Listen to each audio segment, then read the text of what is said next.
Bonjour à toutes et à tous, bienvenue dans cette nouvelle partie du cours qui est toujours consacrée bien sûr à ce chapitre 2, c'est-à-dire la connaissance de nous-mêmes n'est-elle qu'une illusion. On va passer maintenant, puisqu'on a vu dans la vidéo précédente, eh bien, le point de vue de Leibniz au XVIIe siècle sur la présence en nous d'une forme de mémoire inconsciente.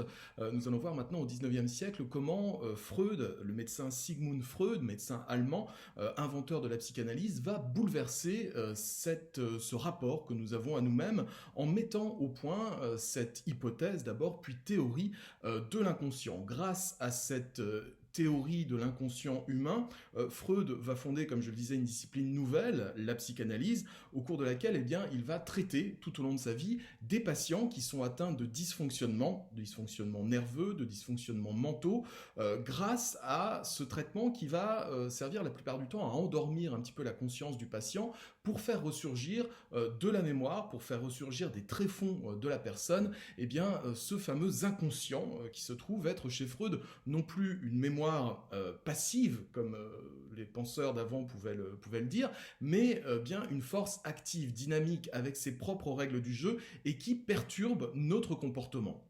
Alors, ça commence comme ça, donc cette deuxième partie, ce grand 2 du chapitre, Freud, découverte et fonctionnement de l'inconscient. Le médecin viennois Sigmund Freud, donc lui il naît en 1876, il meurt en 1939, bouleverse la vision que la philosophie et la science ont de la conscience humaine. Jusqu'ici, en effet, quand on parlait de l'inconscient, on évoquait plutôt une sorte de conscience par défaut, un réceptacle où viendraient se poser nos idées et nos perceptions les plus infimes et les moins remarquables.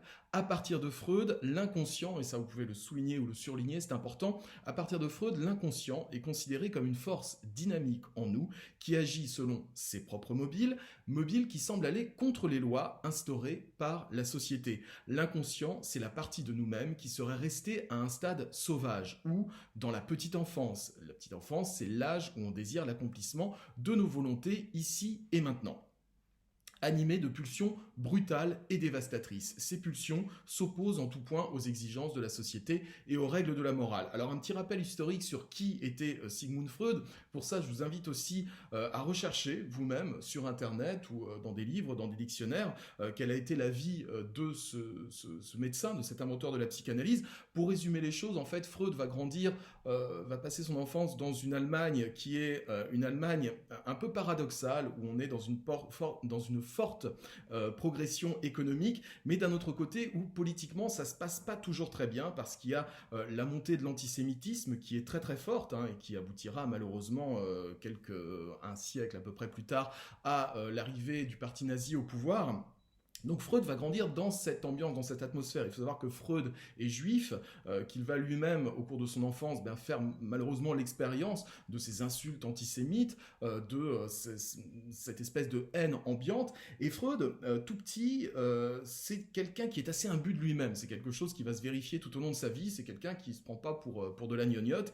Et il veut, Freud, à l'âge adulte, devenir un grand scientifique, un immense scientifique. Son modèle, c'est Darwin. Vous connaissez Darwin, Charles Darwin. C'est ce scientifique qui a prouvé au XIXe siècle que l'homme descendait non pas d'Adam et Ève, mais descendait de grands primates et l'homme est le cousin des singes. Alors évidemment, ça fait un scandale inouï à l'époque pour Darwin. Freud est très impressionné par ces recherches-là et lui voudrait faire des grandes découvertes comme Darwin. Eh bien, ce sera la découverte de l'inconscient. Arrivé à l'âge des études, les parents de Freud, qui sont d'origine modeste, n'ont pas de quoi lui payer des études scientifiques, donc Freud va se rabattre sur la médecine. À l'époque, la médecine coûtait moins cher que des études scientifiques, et Freud va se spécialiser tout au long de ses études de médecine dans cette discipline qu'on appelle la neurologie, c'est-à-dire l'étude du cerveau humain.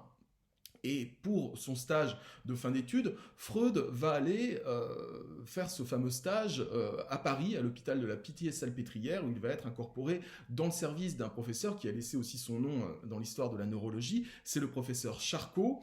Freud va découvrir que les patients sont surtout des patientes dans le service du professeur Charcot, et que ces patientes souffrent très souvent de ce qu'on appelle des symptômes hystériques, c'est-à-dire des maladies nerveuses très puissantes, où les malades en question tombent par terre, sont prises de crises de spasmophilie, ont un comportement totalement incohérent, et Freud va se dire, tiens, est-ce que ces comportements incohérents sont vraiment liés à des troubles du cerveau qu'on n'arrive pas à détecter, donc c'est un petit peu bizarre, ou est-ce que ces comportements sont plutôt liés à des causes psychologiques, réellement psychologiques, c'est-à-dire peut-être des souvenirs enfouis qui sont mal assimilés. Freud va partir sur cette voie-là et va commencer à traiter les patients, non pas comme on faisait à l'époque, en mettant des électrochocs dans la tête afin de griller définitivement le cerveau, ou en donnant des bains d'eau glacée, en mettant la personne dans une chambre à l'écart et puis en la laissant pourrir là-dedans. Freud va inaugurer tout jeune une forme nouvelle de traitement qu'on va appeler la talking cure, la cure par la parole, c'est-à-dire laisser le patient parler, laisser le patient s'exprimer sur sa propre vie, sur les traumatismes qui ont pu être les siens tout au long de son enfance. Et Freud va obtenir des résultats intéressants grâce à cette méthode qu'on appelle aussi méthode cathartique, c'est-à-dire se libérer de souvenirs empoisonnants. Et en faisant ça, Freud va commencer à mettre au jour la présence en nous de pulsions, de souvenirs dont on ne se rend pas compte consciemment, mais qui nous perturbent énormément de façon inconsciente. Freud va rentrer à Vienne, va ouvrir son propre cabinet de psychanalyse et va recevoir notamment une certaine patiente très intéressante que la médecine retiendra sous le nom de Anna O. C'est évidemment un nom fictif puisque à cause du secret médical on ne pouvait pas donner le vrai nom des patientes. Et Anna O est une femme qui va souffrir de troubles assez spectaculaires. Elle va faire des crises de spasmophilie, elle va également faire des crises pendant lesquelles pendant plusieurs jours elle va être hydrophobe, c'est-à-dire avoir une peur panique de l'eau, donc vous imaginez c'est très difficile pour s'hydrater, pour se laver, etc. Elle va oublier sa langue natale, parler des langages étrangers ou même des langages qu'elle a totalement inventés. Et puis Anna O va également avoir des crises de strabisme, c'est-à-dire qu'elle va se mettre à loucher pendant des journées entières, donc évidemment c'est très mauvais pour les yeux. Et puis aussi des cauchemars récurrents chez elle, notamment des cauchemars où Anna O va voir des horloges géantes arriver vers elle, des trucs assez angoissants. En discutant avec Anna O, en lui laissant la parole et aussi en l'hypnotisant, parce qu'à l'époque, en psychanalyse, l'hypnose est pas mal pratiquée. L'hypnose, ça consiste à endormir la conscience pour faire ressurgir autre chose. Freud va assez vite abandonner d'ailleurs la technique de l'hypnose, parce qu'on va dire c'est un peu des méthodes de fête foraine, enfin ça donnait pas vraiment de crédibilité à sa pratique médicale. En tout cas, ça marche sur Anna O, et lors de ces régressions hypnotiques, Anna O, pendant les séances avec Freud, et aussi avec Joseph Breuer, qui était un médecin qui travaillait dans le cabinet de Freud. D'ailleurs, il va y avoir une polémique là-dessus. Certains vont dire qu'en fait, c'est Breuer et pas Freud qui a traité Anna O. Enfin bon, il y a toute une polémique. C'est-à-dire qu'on va dire, oui, Freud s'est attribué le succès de Joseph Breuer. Bon, on va pas rentrer dans les détails. On va dire que c'est Freud, effectivement, qui a traité Anna O. En tout cas, lors d'une de ces régressions hypnotiques, c'est un exemple que je trouve assez parlant, Anna O va voir ressurgir un souvenir de sa petite enfance, un souvenir qu'elle a consciemment totalement oublié. Qu'est-ce que c'est que ce souvenir ? Anna O grandit dans une maison assez bourgeoise à Vienne, où il y a des domestiques, comme ça se pratiquait beaucoup à l'époque, et toute petite fille, Anna O va se promener dans la maison, va ouvrir une porte et va découvrir un spectacle qui va la dégoûter. En fait, parmi les domestiques de la famille de Anna O, il y a notamment une gouvernante qui ne plaît pas du tout à la petite Anna. Elle ne l'aime pas, elle lui fait peur. Vous voyez, parfois quand on est petit, on a comme ça des peurs un peu inexplicables. Et surtout, cette gouvernante a un petit chien qui fait peur à la petite Anna. Et quand elle ouvre la porte de la cuisine, Anna découvre que cette femme, qu'elle n'aime pas du tout, fait boire son petit chien dans les verres qui servent à la famille. Anna O est profondément dégoûtée parce qu'elle se dit après on va boire dans ces verres-là. Enfin voilà, ça la panique, petite fille. Voilà. Donc un souvenir vraiment traumatisant, mais en même temps voilà, ça n'a pas une importance énorme. N'empêche, Anna O va fermer la porte, ne rien dire à personne, monter dans sa chambre et puis pleurer. Et en fait, Freud va découvrir qu'à l'âge adulte, chaque fois que Anna souffre de crise d'hydrophobie, chaque fois qu'elle a cette peur panique de l'eau, en fait, c'est le souvenir inconscient de ce petit chien en train de boire dans un verre de la famille qui ressurgit, mais sans qu'Anna en ait conscience. C'est-à-dire que tout se joue dans ce fameux inconscient. Un traumatisme de la petite enfance va venir nous perturber de façon inconsciente à l'âge adulte. Pareil pour les cauchemars et pour le strabisme d'Anna O. Freud va découvrir, toujours en parlant avec elle, que quand Anna est jeune, elle va perdre son père, visiblement d'un cancer, donc son père va beaucoup souffrir. À l'époque, on ne meurt pas à l'hôpital, on meurt encore à la maison. Et lors des derniers jours de son père, eh bien, Anna est très présente parce qu'elle aime beaucoup son papa. Et il y a un souvenir, pareil, qui va être totalement effacé de la conscience parce que pénible et douloureux, mais qui va rester et tourner dans l'inconscient. Ce souvenir, c'est juste un petit moment où son père, qui est très affaibli, dans son lit, va demander l'heure à Anna qui est à son chevet. Et Anna essaye de cacher à son père qu'elle est en train de pleurer parce qu'elle est en train de le voir mourir et va essayer de lui donner l'heure de façon un peu détachée. Et comme elle a les larmes qui brouillent sa vue, eh bien elle va rapprocher sa montre très proche de ses yeux et va loucher pour essayer de voir l'heure. Ce qui va expliquer deux choses. Le strabisme, plus tard, c'est-à-dire qu'à chaque fois, ça va être le souvenir inconscient de la mort de son père qui va revenir la hanter quand elle se met à loucher, comme elle louchait sur sa montre pour essayer de voir l'heure. Et puis également ce rêve avec des horloges géantes qui se précipitent vers elle, c'est-à-dire c'est le souvenir inconscient de cette montre qui était tout près de ses yeux.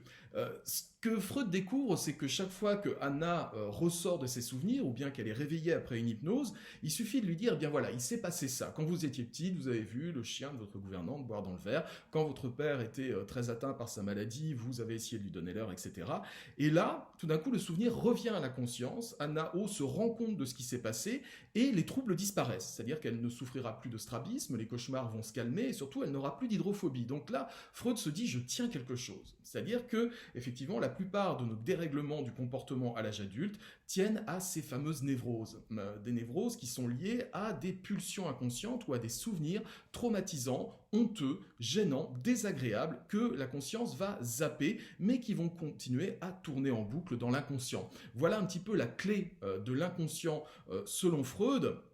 Alors je vous invite à lire un autre exemple de traitement raconté par Freud, hein, c'est dans le texte que je vous ai envoyé, que je vous ai joint à ce mail, ce cas Elisabeth, où on est sur une histoire finalement assez différente évidemment de celle de Anna O, mais cette femme, Elisabeth, alias Ilona Weiss, qui va souffrir de douleurs intenses dans ses jambes, et bien en fait, à chaque fois que ses jambes la font souffrir, c'est le souvenir de ce qui s'est passé pour elle. Alors je vais essayer de pas trop spoiler les choses, mais effectivement, elle est amoureuse d'un homme qu'elle ne devrait pas aimer, et puis surtout, quand sa sœur meurt, spoiler, quand sa sœur meurt, il y a une pensée totalement intenable pour la société, totalement honteuse pour Elisabeth, qui va surgir dans sa tête, mais qui va être immédiatement renvoyée vers l'inconscient. Donc en fait, chaque fois qu'on élimine ces fameux souvenirs, ce qui se met en place, et Freud l'explique très bien, ce sont des mécanismes de défense. On s'invente une histoire ou alors on zappe la véritable histoire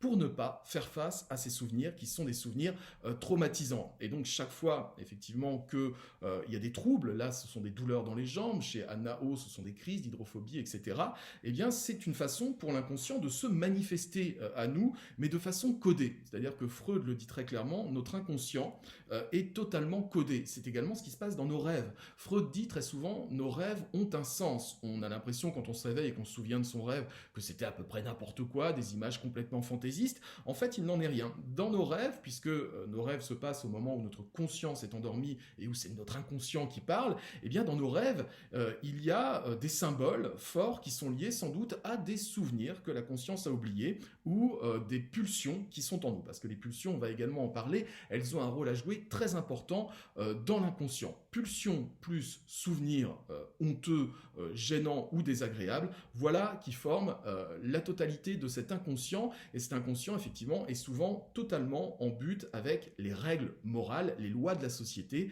qui sont en place. Dans le cas d'Ilona Weiss ou Elisabeth, on ne tombe pas amoureuse de son beau-frère, on ne se réjouit pas de la mort de sa sœur. Dans le cas d'Anna O, eh bien voilà, le petit chien qui boit dans le verre d'eau, ça heurte les règles de la morale, de sa propre morale. Et donc chaque fois qu'il y a un conflit entre la morale, la société, et soit nos pulsions, soit nos souvenirs, eh bien on résout le problème, ou plutôt on fait semblant de le résoudre en oubliant la chose, mais l'inconscient est toujours là et il est toujours présent. On va continuer à lire cette partie du cours dans la prochaine vidéo, puisque je vois qu'on arrive quasiment à 15 minutes. À tout de suite, à bientôt pour la prochaine vidéo, toujours consacrée à Freud.